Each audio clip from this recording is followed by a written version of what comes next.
नमस्कार दोस्तों, Radhe Radhe. Independence day की बहुत बहुत शुभकामनाएं।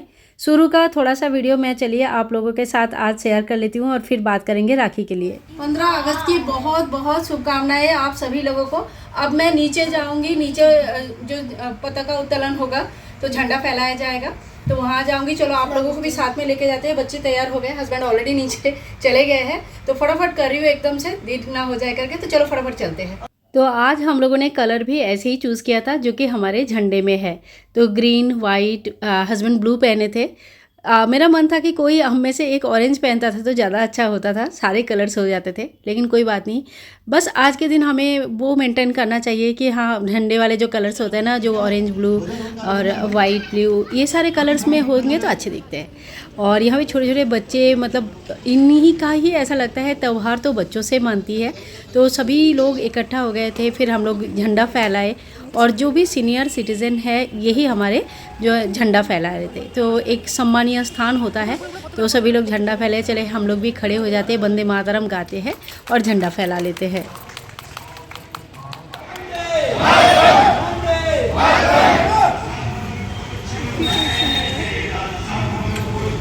तो अब झंडा फैल चुका था। झंडा फैलाने के बाद जो हमारे सीनियर सिटीज़न हैं उन्हीं को बुलाया गया था कि आप आइए झंडा फैलाइए। और कुछ लोग स्पीच भी दिए हैं, इसके साथ साथ एक दो गाने भी गाए हैं कोई कोई। और सबसे जो मज़ा आया वो है छोटे बच्चों का प्रोग्राम। तो आपकी सोसाइटी में इस तरह का प्रोग्राम हुआ कि नहीं हुआ, ज़रूर बताना। हमारी सोसाइटी जो है ना, ज़्यादा पुराना नहीं है।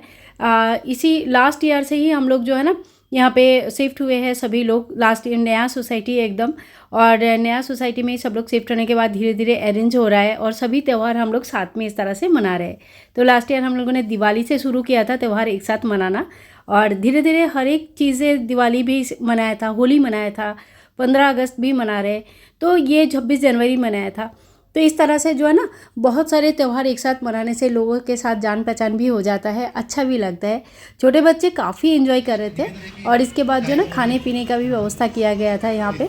तो यहाँ पे जो समोसा, लड्डू, चाय वगैरह ये सारी चीज़ें भी थे, तो काफ़ी मतलब अच्छा लगा, एंजॉय किया था हम लोगों ने। तो फाइनली प्रोग्राम हो गया है और हम लोग घर आ गए हैं। और ये देखो, मैंने चूड़ी भी पहना था, अच्छा लग रहा था। और थोड़ा बहुत फ़ोटो सेशन किया। बच्चों लोगों का बहुत बढ़िया बढ़िया प्रोग्राम हुआ, बहुत अच्छे से डांस किया। इतने छोटे छोटे बच्चे अच्छे से डांस करते हैं, बहुत अच्छा लगता है। तो अब जो है ना, घर का 11:20 हो चुका है। अब घर का बहुत सारा काम बचा हुआ है, तो ये सारे काम कर लेती हूँ और उसके बाद हम बात करेंगे राखी के ऊपर। क्योंकि राखी भी बस आने वाली है, 19 तारीख को राखी है, पूर्णिमा भी है उस दिन, और सावन महीने की लास्ट सोमवार भी है। ठीक है, तो क्या क्या करना है आप लोगों का बहुत सारे क्वेश्चन आ रहा था कि फास्ट रखना है कि नहीं रखना है, क्या करना है, राखी कब से बांधनी है, क्या पहले सवेरे भगवान को राखी बांध सकते हैं कि नहीं बांध सकते। तो ये सारे विषय के ऊपर ना थोड़ा सा बातचीत कर लेंगे ताकि चीज़ें क्लियर हो जाए। ठीक है, लेकिन उससे पहले मुझे खाना बनाना होगा, नहीं तो मैं क्लियर हो जाऊँगी। तो मिलूँगी थोड़ी देर बाद। और चलो बने रहो वीडियो में। और आप लोगों को त्यौहार, मतलब जो नीचे प्रोग्राम हुआ ना, जन्माष्टमी आती है मुँह में बार बार, इंडिपेंडेंस डे का, वो कैसा लगा वो ज़रूर बताना मुझे। छोटे बच्चों का प्रोग्राम है, हमेशा थम्स अप होना चाहिए। तो चलिए थोड़ी देर बाद आप लोगों से मिलती हूँ फिर से। तो नमस्कार दोस्तों, आज है 16 तारीख, 16 अगस्त, एकादशी का दिन। तो सभी को एकादशी की बहुत बहुत शुभकामनाएं। आपकी एकादशी का पूजा व्रत जो भी रखते हैं वो संपूर्ण हो जाए। कल हमने कहा था कि जैसे ही हम लोग खाना पीना बना लेंगे तो आप लोगों से बात करने आएंगे, लेकिन ये नहीं हो पाया क्योंकि खाना बनाने के बाद थोड़ी सी तो मैं थक भी गई थी और फिर मार्केट जाना था। 19 तारीख को रक्षाबंधन है, 19 तारीख को सावन का लास्ट सोमवार है, 19 तारीख को पूर्णिमा भी है, और 18 तारीख को बाबू का, मतलब मेरे बेटे का बर्थडे है। ठीक है, तो बहुत सारी चीज़ें एक ही दिन में आ जाने के कारण बहुत ज़्यादा हड़बड़ी भी है। आप लोग कह रहे हो बार बार कि लाइव आने के लिए, तो लाइव में आऊँगी, ज़रूर आऊँगी, लेकिन वही हो रहा है कि बिल्कुल टाइम नहीं हो पा रहा है। अच्छा, आज का अभी जो है कुछ क्वेश्चंस जो राखी संबंधित आते हैं, तो यहाँ पे मैंने नोट करके रख लिया है। जो क्वेश्चन जहाँ पे भी अलग अलग वीडियोस में अलग अलग क्वेरीज आती रहती है, तो मैंने वो सारी चीज़ें नोट करके रख लिया है। तो आप लोगों को रक्षाबंधन के बारे में कुछ महत्वपूर्ण बातें आज बता देते हैं। जैसे रक्षाबंधन कब है, तो हम सभी को पता है रक्षाबंधन 19 तारीख को है। अब हो क्या रहा है कि रक्षाबंधन के दिन ही, जो पूर्णिमा के दिन रक्षाबंधन होता है, तो पूर्णिमा का पूजा तो रहता ही है, तो ठीक है, लेकिन इसके साथ साथ क्या है, सावन सोमवार भी है और वो लास्ट सावन सोमवार है। तो बहुत लोगों का उद्यापन है। जो लोग भी व्रत करते हैं वो क्या करेंगे, व्रत रखे ना रखे, दूसरी बात एक ये आ रहा है कि इस बार राखी में बहुत सारे शुभ योग के साथ आ रहा है, ठीक है, लेकिन क्या हो रहा है, जैसे ही पूर्णिमा तिथि सुबह स्टार्ट हो रहा है वैसे ही हमें भद्रा स्टार्ट हो जा रहा है, ठीक है। और भद्रा चल रहा है, दोपहर का 1:30 बजे तक भद्रा काल है। और इस वजह से इसी समय पे पूजा कर सकते हैं, नहीं कर सकते हैं, भाई को राखी फिर कब बांधे, भद्रा का इफेक्ट कितना है, तो ये सारे क्वेश्चंस जो आ रहे हैं। तो भद्रा का इफेक्ट इस बार बहुत ज़्यादा नहीं है, लेकिन ये है कि जब भद्रा का इफेक्ट धरती में होता है तो इफेक्ट सबसे ज़्यादा होता है। पाताल लोक में या स्वर्ग लोक में जब भद्रा रहती है तो उसका इफेक्ट धरती में कम होता है। लेकिन क्यों रिस्क लेना है खामखा, कोई ज़रूरत नहीं है। तो भद्रा कब से लग रहा है, तो सुबेरे शायद मेरे ख्याल से 5:53 से ले शुरू हो जा रहा है। सुबेरे मतलब जैसे ही पूर्णिमा शुरू हो रहा है भद्रा शुरू हो जा रहा है, और 1:30 मतलब 1:30 बजे तक दोपहर का भद्रा काल रहेगा। तो राखी बांधने का जो समय मिलेगी वो है हमें 1:30 बजे के बाद मिलेगी, ठीक है। जैसे 1:35-40 हो जाएगा, 5-7 मिनट और भी छोड़ दीजिएगा, क्या ज़रूरत है, थोड़ा सा छोड़ दीजिएगा। और उसके बाद आप राखी बांध सकते हैं। रात की 9 साढ़े 9 बजे तक टाइम है। बहुत जगह पे रात को राखी नहीं बांधा जाता है, तो ऐसे में आप प्रदोष काल के अंदर अंदर मतलब शाम तक राखी बांध लीजिएगा। और अगर संभव नहीं है, दूर है, भाई लेट आ रहा है, तो फिर आप रात को 9 साढ़े 9 बजे तक राखी बांध सकते हैं। तो यहाँ पे मैंने सावन सोमवार के बारे में बात कर लेते हैं। पहला है जो सावन सोमवार है, लास्ट सावन सोमवार है। तो आप लोगों ने पूछा है कि व्रत रखना है कि नहीं रखना है। तो अगर आपने पूरा सावन महीने की व्रत रखा है तो लास्ट में उद्यापन है तो आपको व्रत रखना चाहिए। अब उस दिन त्यौहार का भी दिन है तो क्या कर सकते हैं। वैसे भी 1:30 बजे तक देखिए बिना खाना पीना खा के उपास ही रहना होता है, तो थोड़ा सा और करके अपना सोमवार को कंप्लीट कर लीजिएगा। ये इतना आपने करके रखा है पूरा सावन के महीने को, एक दिन के लिए क्यों जाने के देना नहीं चाहिए। तो उस दिन व्रत रखना है। जिन्होंने भी व्रत रखा है उनको व्रत रखना है, ठीक है। जिन्होंने नहीं रखा है उनका तो खाली पूजा कर सकते हैं, उनको व्रत रखने की ज़रूरत नहीं है, ठीक है। इसके बाद आ रहा है कि मॉर्निंग से इवनिंग का दिनचर्या कैसे रहेगा। तो देखिए सुबह सुबह उठना है, जैसे भी हम लोग नहा धो के तैयार हो जाते हैं, घर साफ सफाई कर लेते हैं। और आज के दिन जो है ना सावन का लास्ट पूर्णिमा होता है, मतलब सावन का पूर्णिमा है और सावन का लास्ट सोमवार भी है। तो आज के दिन पूर्णिमा के लिए सुबेरे लक्ष्मी नारायण जी, भगवान नारायण जी की किसी भी स्वरूप का पूजा किया जाता है, सत्यनारायण की कथा किया जाता है, हवन यज्ञ आदि कर सकते हैं। तो जो भी आप करना चाहते हैं तो पहले से एक बार डिसाइड कर लीजिएगा, वो सारी चीज़ें आप कर सकते हैं। भगवान शिव जी की पूजा इस दिन जरूर करनी चाहिए। एक दिन चाहे तो आप शिवालय में आज दर्शन करके आ जाइएगा। और 1:30 बजे तक भद्रा है, लेकिन पूजा पाठ में कोई दिक्कत नहीं है, तो पूजा पाठ आप कर सकते हैं घर में भी और मंदिर में भी। जो लोग भी भगवान को राखी बांधते हैं वो भद्रा काल में भी भगवान को राखी बांध सकते हैं, क्योंकि वो भगवान है, उनके ऊपर कोई इफेक्ट नहीं आता है। या हम लोग मतलब इंसान है, हमारा थोड़ा अलग हिसाब है। भगवान तो भगवान हुए, वो तो विधाता है। तो राखी भगवान का पूजा कर सकते हैं, भगवान को राखी बांध सकते हैं, कोई दिक्कत नहीं है। पर फिर भी अगर कोई लड्डू गोपाल जी को राखी नहीं बांधना चाहते हैं तो 1:30 बजे के बाद अपना हाथ पैर धो के शुद्ध वस्त्र धारण करके 1:30 बजे के बाद अपने लड्डू गोपाल जी को राखी बांध सकते हैं। जहाँ तक मेरी सवाल है, मैं बच्चे जो है ना राखी बांधेंगे 1:30 बजे के बाद ही, तो तभी मैं तभी कान्हा जी को और लड्डू गोपाल को राखी भी मैं तभी बांधूंगी 1:30 बजे के बाद। तो मैं सवेरे पूजा करूंगी, लेकिन राखी मैं भद्रा खत्म होने के बाद बांधूंगी। तो आप लोग देख लीजिएगा अपने हिसाब से, आप चाहे तो पूजा करने के टाइम पे भी राखी बांध सकते हैं और भद्रा खत्म होने के बाद दोपहर को भी राखी बांध सकते हैं। जब तक राखी नहीं बांधते हैं तब तक उपास करके रहना चाहिए और फलाहारी रह सकते हैं। जो लोगों को प्रॉब्लम है वो फल खा के रह सकते हैं, और व्रत जो उन्होंने रखा है उनको व्रत रखनी है, ठीक है। ये भद्राकाल का हो गया। इसके बाद देखिए राखी का टाइमिंग मैंने आप लोगों को बता दिया। दोपहर को 1:30 से लेकर रात को 9:05 तक राखी की टाइम है। तो इसी समय के बीच आप राखी बांध लेना। तो अब आते हैं रक्षाबंधन के लिए। तो रक्षाबंधन के लिए भाई बहन का बहुत ही बड़ा त्यौहार है। तो भाई का जो फेस होगा जब वो राखी बांधेंगे तो भाई का फेस पूरब की तरह होना चाहिए, और बहन का जो फेस है वो ऑटोमेटिकली पश्चिम की तरफ होगी, ठीक है। तो ये हो गया भाई बहन का बैठने का सिचुएशन। सिर पे ढक के बैठना चाहिए। कभी कभी हम लोग भी भूल जाते हैं, बच्चे तो भूल ही जाते हैं, माँ से भी कभी कभी गलती हो जाती है। ऐसी बात नहीं कि हमें पता नहीं है, गलती हो जाती है। तो ध्यान रखिएगा, सिर ढकना चाहिए, लड़का का भी और बेटी का भी, बेटा का भी, दोनों का सिर आप लोग ढक दीजिएगा। और अगर बड़े बच्चे हैं तो उनको बता दीजिएगा फ़ोन करके कि सिर ढक के ही राखी बांधनी है। अब देखो एक बात है, राखी जैसे बड़े भाई अगर है तो पैर छूना चाहिए, आशीर्वाद लेना चाहिए। और अगर मतलब बड़ी बहन है तो उनकी पैर छू के आशीर्वाद लेना चाहिए। भाई को इस दिन बहन को कुछ ना कुछ गिफ्ट देना चाहिए, अपनी जितने भी सामर्थ्य है। देखो बहन को बहुत ज़्यादा मांगना नहीं चाहिए कि मुझे ये दे दो, मुझे वो दे दो, ये सही नहीं है। इसमें रिश्ते में खटास पास आ जाती है। तो भाई अपनी खुशी से जो भी देते हैं वो खुशी खुशी स्वीकार कर लेना चाहिए, ज़्यादा लोभ नहीं होना चाहिए कभी भी। और भाई को भी यही बोलती हूँ कि आपका जितना सामर्थ्य है आप अपने बहन की खुशी के लिए, साल में एक ही बार आता है तो अच्छे से अच्छा गिफ्ट बहन के लिए लेके आइएगा। अच्छा, इसके बाद देखो सत्यनारायण का पूजा और कथा कर सकते हैं, मैंने बता दिया। हवन करना इस दिन बहुत अच्छा रहता है, तो हवन कर सकते हैं पूर्णिमा का। जिनके घर में भी पितृदोष लगा है वो अमावस्या में, पूर्णिमा में हवन जरूर करते हैं। पितृ के नाम पे थोड़ा सा खाना और दान निकालते हैं। खाना मतलब गौ माता को खाना खिला सकते हैं, चिड़िया चींटी और कुत्ते को, काला कुत्ता काला कौवा को खाना खिलाया जाता है। ठीक है, इससे पितृ दोष थोड़ा थोड़ा कम होने लगता है। साथ साथ में पितरों के नाम से कुछ दान, सफ़ेद चीज़ों का दान कर सकते हैं। पूर्णिमा में सफ़ेद चीज़ों का दान करना अच्छा माना जाता है। पितरों को भी सफ़ेद चीज़ें बहुत पसंद है। खीर का दान करना इस दिन बहुत अच्छा माना जाता है।